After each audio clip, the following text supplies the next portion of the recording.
This one only Samsung Galaxy A06 5G. Now today I'll show you how to connect to the use 64GB pendrive in this phone.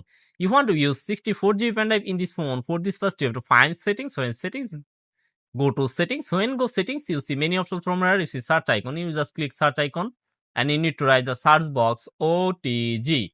When you write OTG, your phone show no result found because this phone basically have not to turn on any OTG connection. You just connect manually. And second time you need to an OTG and need to an pendrive. OTG and pendrive connect properly. I connect OTG and pendrive properly. When connect OTG and pendrive properly, third time I just put this OTG on my phone and wait few seconds.